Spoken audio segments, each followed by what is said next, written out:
I am Brother John Allen Green, a Franciscan friar and a hermit from Johannesburg, and this is my weekly podcast, Reflections from the Hermitage.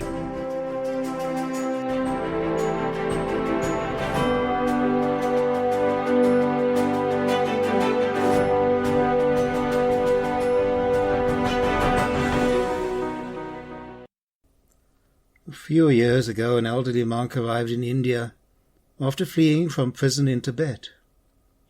Meeting with the Dalai Lama, he recounted the years he'd been imprisoned, the hardships and the beatings he'd endured, the hunger and the loneliness he'd lived with, and the torture he had faced. There was Chinese torture, Japanese torture, and Russian torture. At one point, the Dalai Lama asked him, "Was there ever a point you felt your life was truly in danger?" The old monk answered, "In truth, the only time I truly felt that I was at risk was when I felt in danger of losing compassion for my jailers." Yes, there are enemies, and then there are enemies.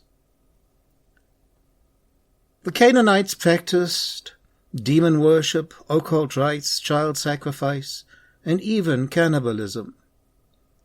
They sacrificed children to Molech, a Semitic god. Numerous bodies of children have been discovered in the foundations of buildings, proving the offerings of this character were common among the Canaanites to strengthen, to give spirit to the walls of homes and of cities.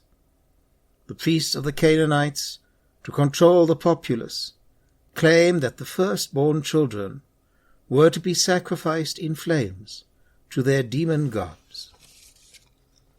Jezebel, representing the model of all that is considered shameless, impudent, scheming, and bloodthirsty, built there a great temple with 3 altars, one for each, Baal, Astarte, and Moloch. They were considered cursed and damned by the children of Israel. This is really not an area that you choose to visit for a period of spiritual retreat and renewal, but this is exactly where Jesus leads his disciples for safety and a period of rest.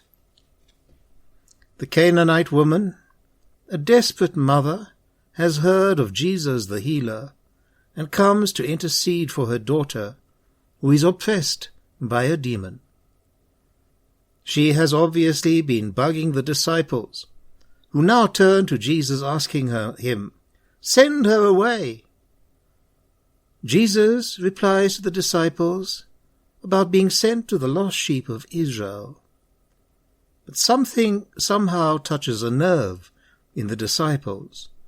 We're not sure how Jesus says these words, but somehow something touches them, and the woman is ushered into the presence of Jesus. And now we enter into this wonderful dialogue between Jesus and the Canaanite mother.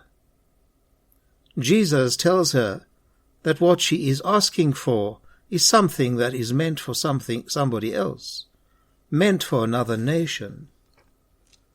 Jesus is all too well aware of her desperation, as any mother would be, for the healing of her child. Jesus moves beyond the question of healing into the matter of food, of sustenance. First we feed those who are closest to us, before considering the needs of other nations and other peoples. But there's something about this Canaanite woman. She knows the Jewish law requires Jews feed their own family dogs and any other animals that they own before themselves, and that they must make arrangement for feeding them even before obtaining them. The woman's response shows intelligence and a quick sense of humor, and Jesus' responds that her faith has saved her. Jesus gives to his disciples, as Jesus gives to us, a new way of encounter with others, especially those whom we consider our enemies. This is a process that we see widely used by our current Pope Francis. Entering in through the door of our adversaries, those we consider our enemies, and through compassion, walking with them towards reconciliation, truth, and life. Walking with them towards Jesus. As long as we keep our compassion for the other, we can always move forward towards new life.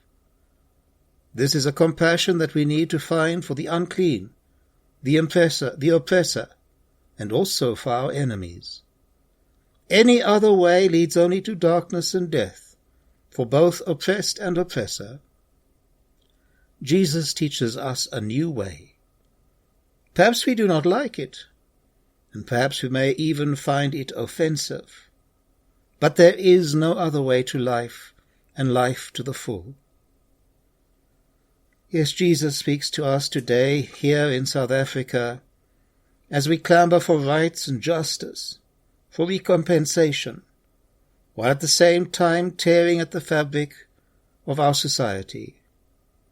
The gospel calls us all to responsibly come to confession, repentance, forgiveness. This must begin through a process of compassion. Faith in Jesus and the gospel message are the only ways to true peace and hope for our future in this country. May the Lord grant you peace.